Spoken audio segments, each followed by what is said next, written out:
warm welcome from my side here to a short presentation from Beyond Print, from my small blog about online printing. My name is Bernd Zipper, and I'm pretty happy to have you here. I'm pretty happy to have here as well Jerry Kennelly, the founder from Tweak, and in a minute I will let you know what's Tweak and what's behind that, and we have a small talk after my presentation about what's going on with Tweak and what's going on with CloudLab. It's something new here on the trade show, and so please stay tuned on that.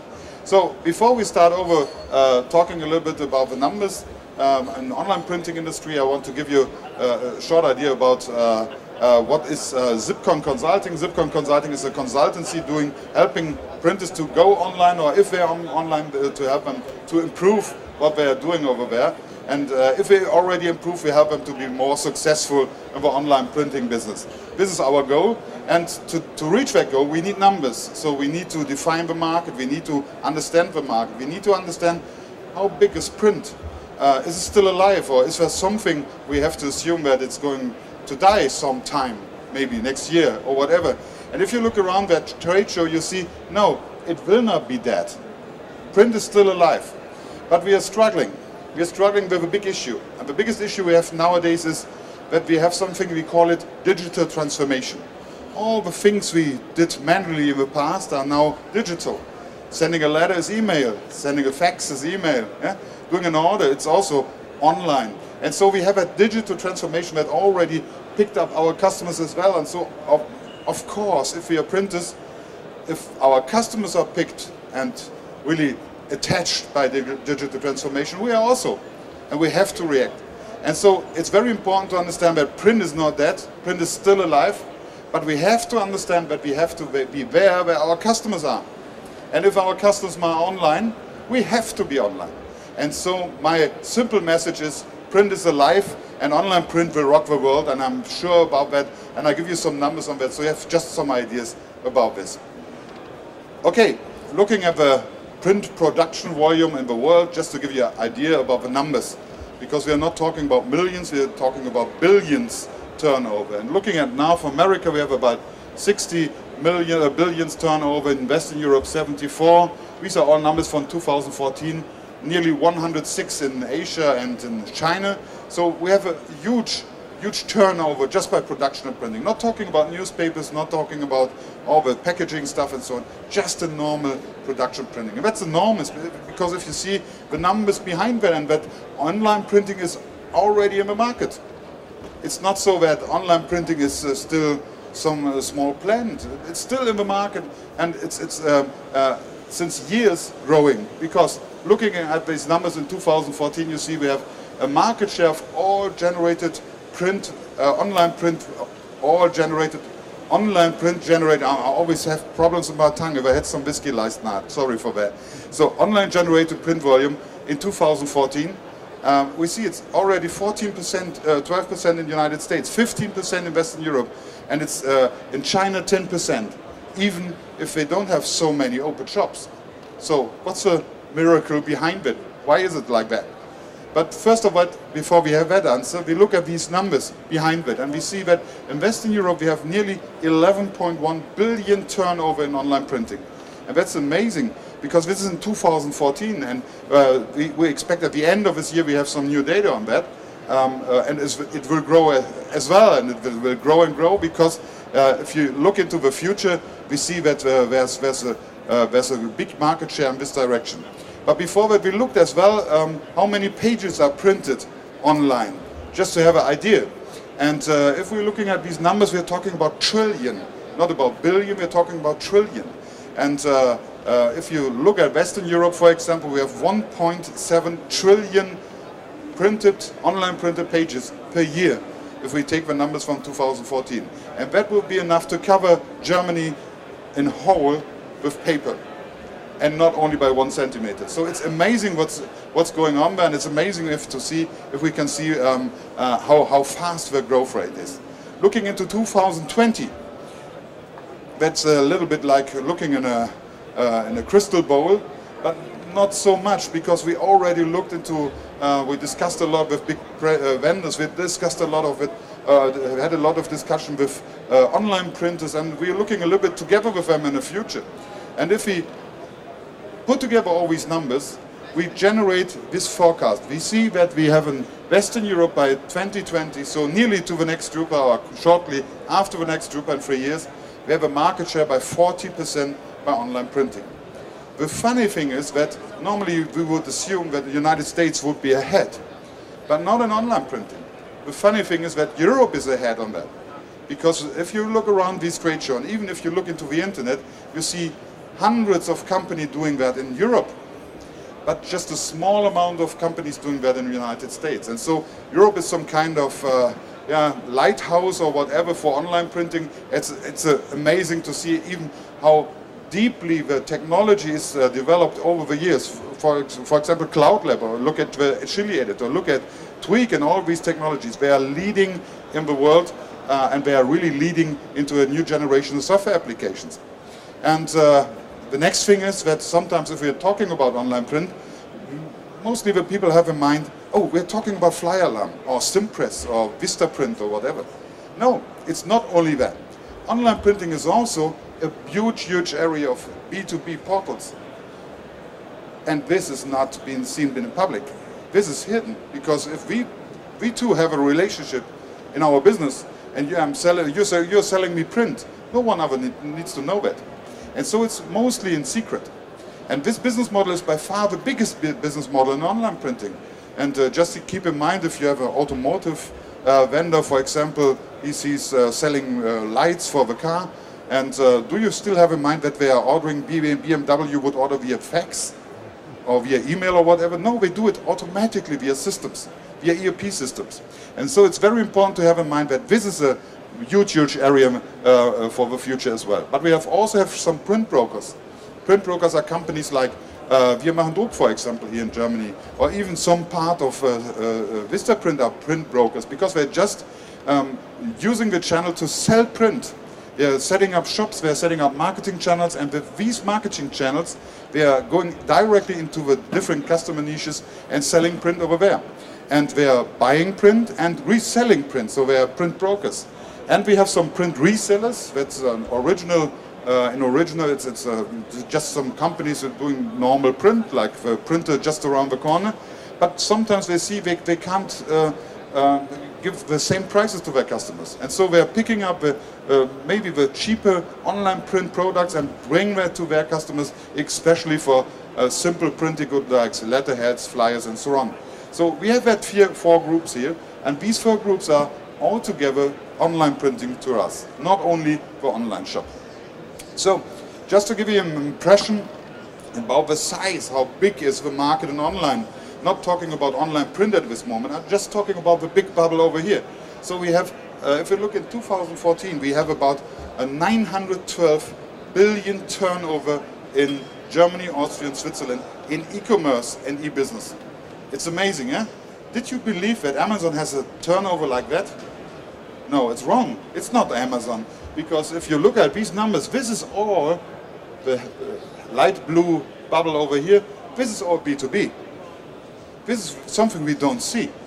The only public area we can see is the 42 billion in difference over there. It's amazing, isn't it? Because if you look at Amazon, if you look at Zalando and all the shops, you still have in mind, oh, that's the big business. No, the B2B business is the big business behind it. And looking at print, we have here numbers from 2015. We have in open shops, shops you ever can reach, for example, Fly Alarm and so on. We have a 2.6 billion turnover. And if we're looking at the closed shops and we count these two numbers together, we have a 5.1 billion turnover in 2015. And if we compare that to the 18.2 billion total revenue in print in Germany, Austria and Switzerland for production of printing, it's amazing. So it's nearly 25%. And it's great to see how the numbers are developing. And we have here the big four players. The big four players for Zipcon Consulting are Zivi, for example, Fly Alarm, Wir machen Druck, United Print and Online Printers. And if you see the growth rate over the years, and for example, with Wir machen Druck, we have the print brokers, I mentioned that already, they started in 2011 with 9 million. And they finalized in 2015, or let's take the number in 2014, by 95 million turnover. It's amazing, eh? Just in some 5-6 years, it's amazing to see that. And they come together with Simpress, and so we are really number 3 now in the market. So these numbers are really give you an impression about what's going on if you do real e-business. And these guys are doing real e-business because they have a clue, they have the developers, and they have an idea how they can develop their market in future. Okay, look a little bit, we should look a little bit about the online-driven sales in Germany, Austria, and Switzerland, and to compare the open and closed shops. Just to keep in mind, the open shop is always a shop where you can go into every time you like. For example, like Flyer Alarm. A closed shop is, so, for example, your shop, and your customer can just enter the shop if he types in a password and he has an account on that. So normally, the open shop is used for B2B, B2C, B2B2C, and some constructs like that. But the closed shops are mainly used for B2B connectivity. So looking at these numbers, you see they're growing over the years. And in 2015, we have about 2.5 billion turnover, 3.6 in the closed shop area. And you see just 4% growth rate between 2015 and 2016. And the moment I mentioned that on the online print symposium some months ago, I heard some ooh in the crowd because they said, just 4%, what's going on? I give you some ideas about what's going on that in a minute. But you see that the closed shops are growing nearly by 14%. And show me any printer in the world who has the opportunity to grow by 14% or 40% per year. It's amazing. And the reason the small growth rate by 4% is so dramatic to us is these are the numbers from the big players in the market. You remember the Flyer Alarm and Simpress and so on. And they have a turnover by 2015 by 1.23 billion in Germany, Austria, and Switzerland. And they will grow about 22% in this year. And now the big question is why are they growing and not we? The answer is simple. They are optimized. They are living print shop 4.0. They understood that they have to present the cheapest prices.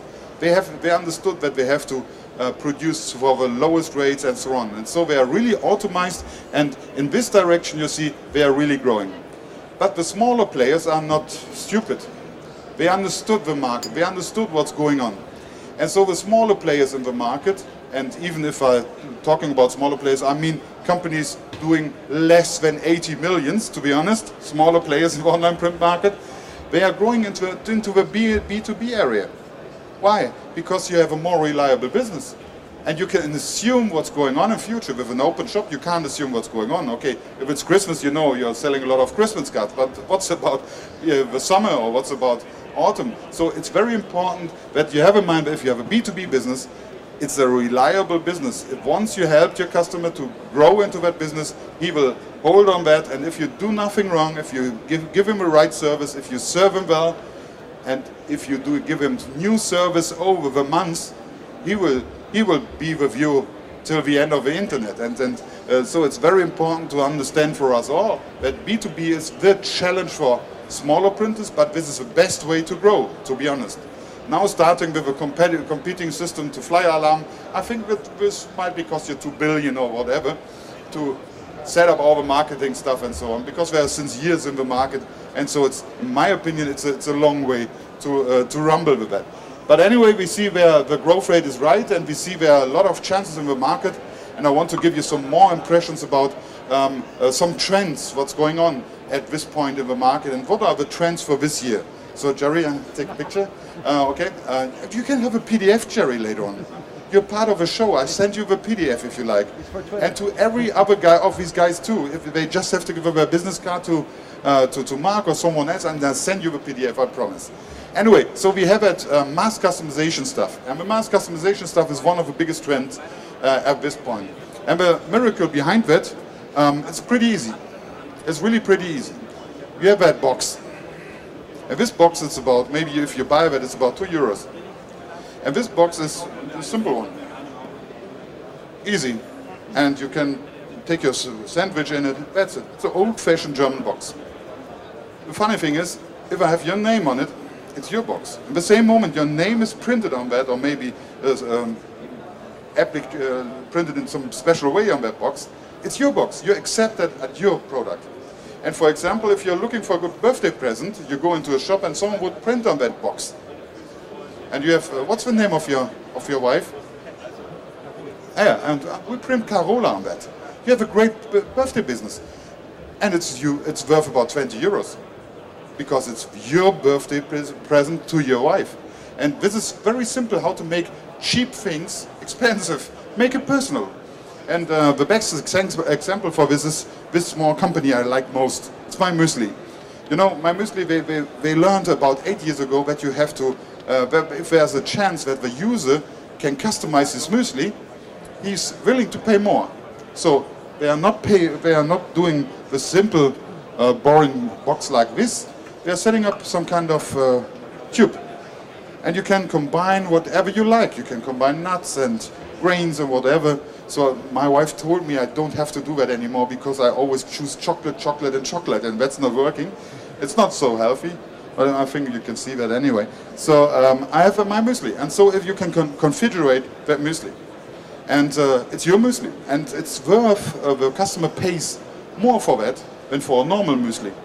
And over the years we started a relationship to my muesli in Heidelberg, and a minute ago, after we discussed about the individual packaging, I had in mind, let's build a machine.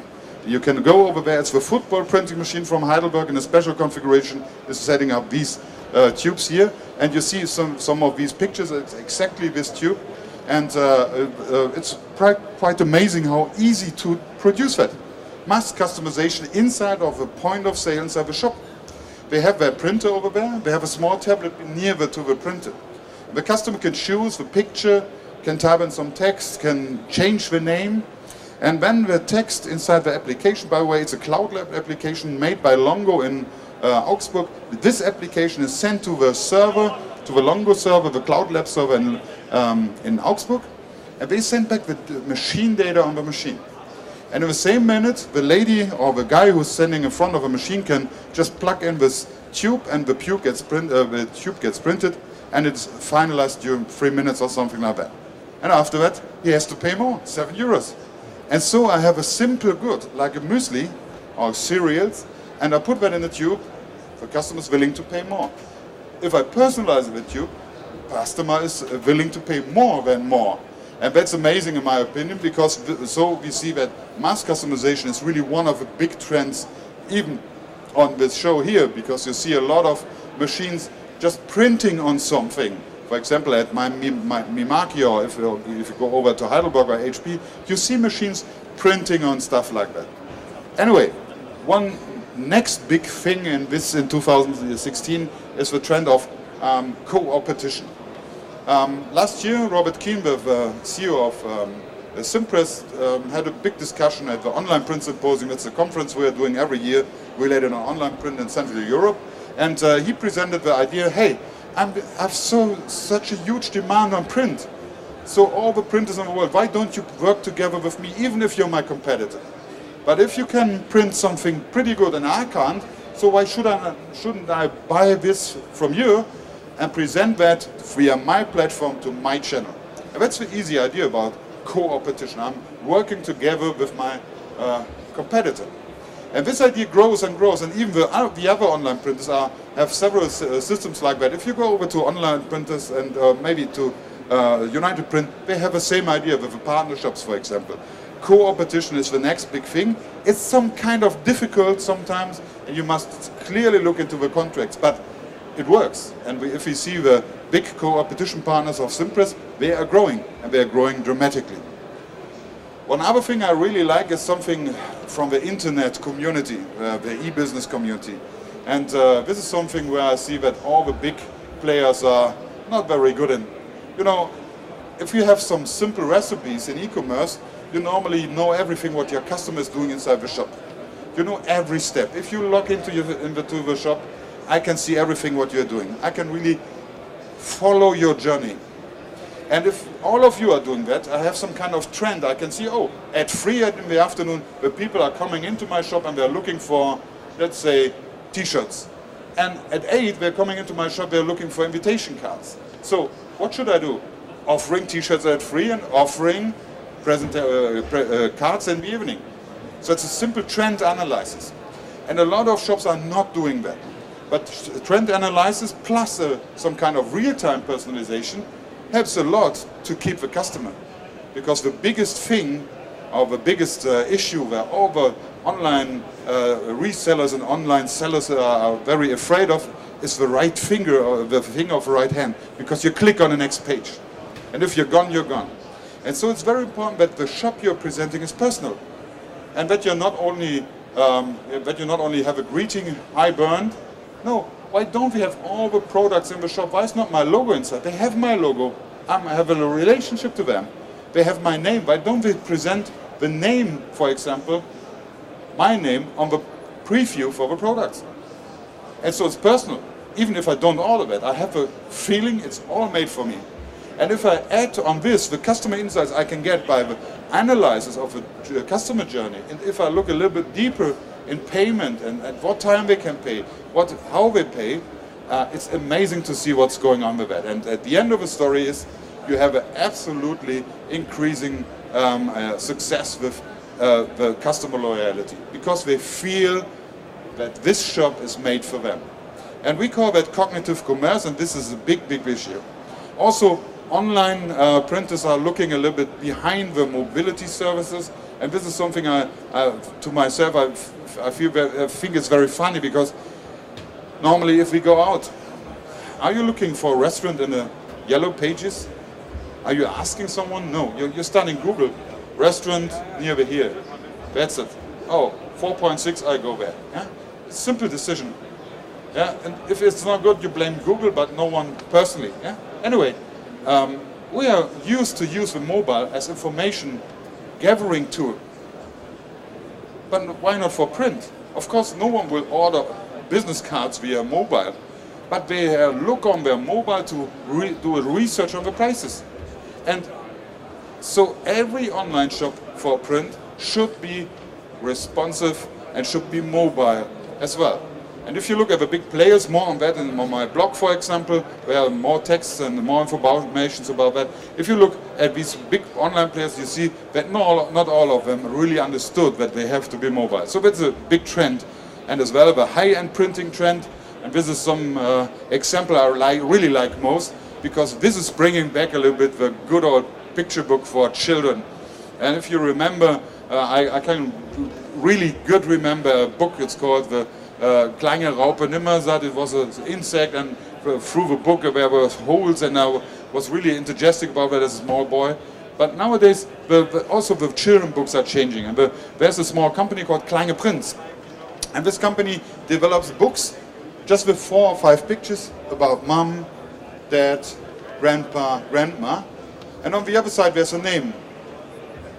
Mom, grandpa, and so on. And the corners are round. They have some kind of wire-O binding in the back. All the pages are laminated. It's 1,000-gram paper, so you can really eat it. Yeah? So it's children safe. And that's a good idea, because you can set up that very easily. And this book costs you about maybe 20 or maybe 30 euros. And it's very high-end printed. Digital, by the way. But this is a good example that high-end print is coming back. It's not only all about picture books or photo books. It's even all about the normal print stuff. And this is really amazing if you see what's going on in this direction. So, in my opinion, print is not dead. And we have to develop more. We have to look more into high-end printed stuff. And we really have to work on that for the future. And I hope I could give you some more ideas on that. And just to give you on that hot drupa afternoon some kind of clear impressions for your mind. And so far, I thank you very much for your attention. And we're starting over with this discussion just in a moment if I had something to drink. Thank you for a second.